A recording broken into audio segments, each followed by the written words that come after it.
Hello and thank you for joining my channel. Today we're watching another interesting chess classic played by none other than Robert James Fischer, also known as Bobby Fischer.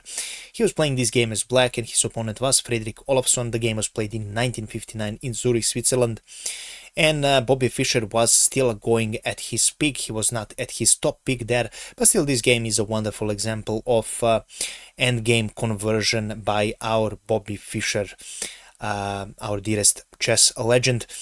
So with that being said, you will enjoy this game and we will go straight into it.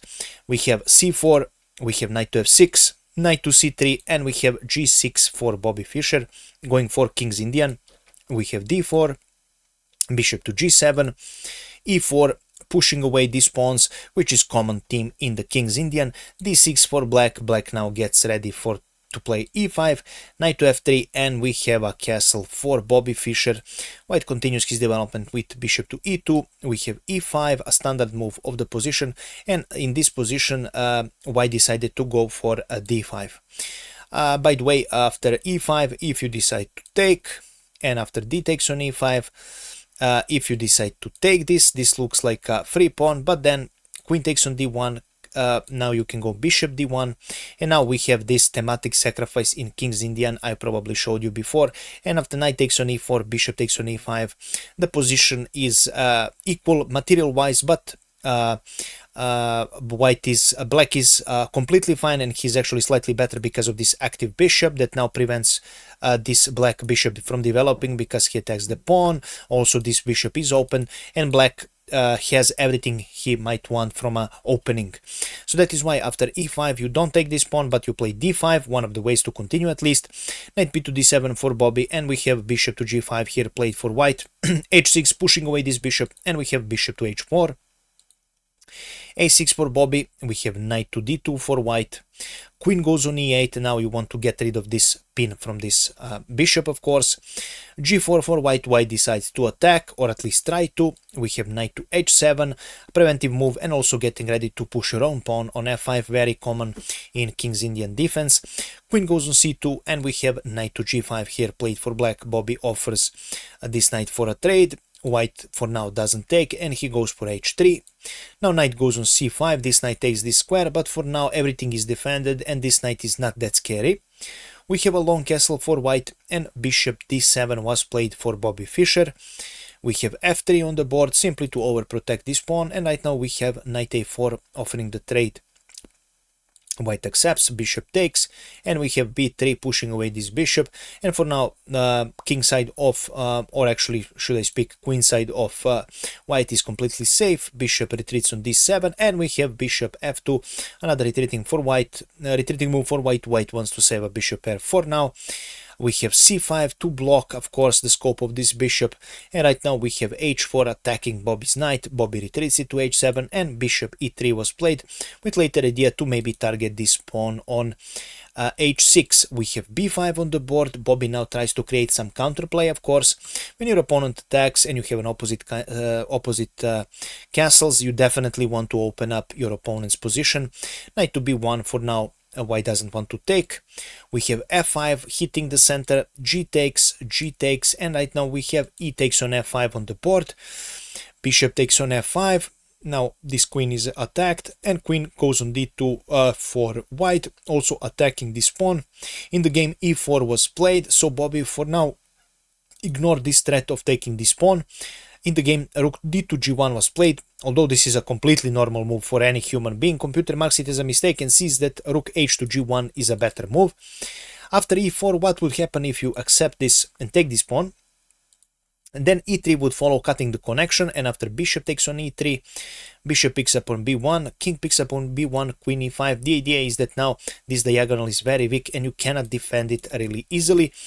Continuation recommended is rook d to g1, queen a1 check, king c2, queen takes on a2 check, king goes on d1, queen picks up on b3 check, king e1, and king to h8 is what is best for black. Although the material is equal, this king is no longer safe, this king is also not safe, but it's much safer than this white king here, and this is what White was probably scared about, and he didn't want to engage in this. That's why after e4, rook d to g1 was played. We have e takes on f3, and now bishop takes on h6 was played for For white, we have rook to a7 defending and of course offering the trade. Bishop picks up on g7, rook picks up on g7, rook takes on g7, and king takes on g7 was played for black. And another mistake of the position is the bishop d3. After king takes on g7, the best was a rook to g1 by computer. And after king to h8, you can safely pick up this pawn. But after king takes on g7, white didn't want to do that, and he wanted to get rid of this bishop. Completely human move. But actually, it's not the best, because now after b takes on c4, rook to g1 is fine. King h8, queen c3 check. Queen goes on e5. We have queen takes. D takes on e5, and bishop takes on f5, rook takes on f5, and after b takes on c4 we are in an endgame. But although the material is equal, actually black is much better in this position because of these connected two passed pawns. White probably thought that he could defend this with his king and his knight nearby, and that black simply doesn't have enough resources to convert this endgame. But actually, game continued with knight to f6. We have knight to d2 for white. We have f2 attacking this rook. Rook to h1. Now this promotion square is protected. We have e4 on the board, and right now king to d1. King to d1 was a final mistake of the position.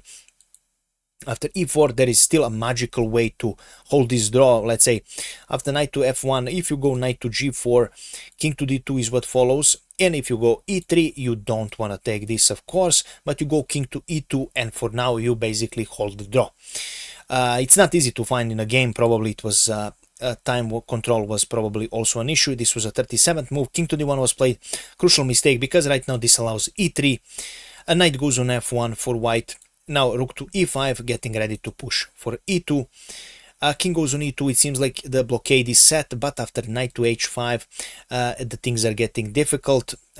Let's say you ignore every kind of threat here in the game. Knight f3 was king f3 was played, but let's say you ignore and you play some random move like this way. This allows knight to f4, of course, which was the main threat of the position. And right now, whatever you do, you can go on d1, you can go on f3, e2 is what follows, and you are simply done. The queen will promote.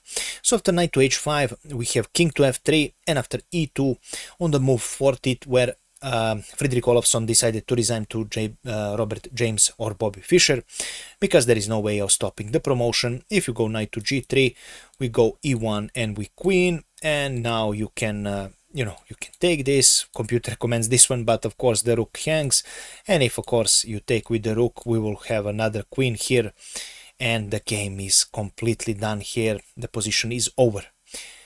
And this was all I prepared for you today, guys. I really hope you enjoyed it. If you did, please make sure to leave a comment, like, and share this video with other people who enjoy chess. Please comment about the position if you enjoyed it, of course, and if you wish to improve at chess, I highly recommend checking the link in the description of this video. You will not regret it. Everything you might need if you wish to improve at chess: calculation, opening, middle game, end game, tactics, strategy, how to calculate, how to develop a plan, and everything one chess player needs who is serious about his chess improvement, who have some chess goals. For example, let's say you reach 1800, 2000 elo, definitely for you. Unless you are someone like Bobby James Fischer or some other super grandmaster that knows everything, then this would be boring. But if you're not, and most of us are not, then this would be really interesting and you will love it, everything there. Thank you so much for watching, and we will see each other on the next video. I wish you a pleasant day. Bye bye.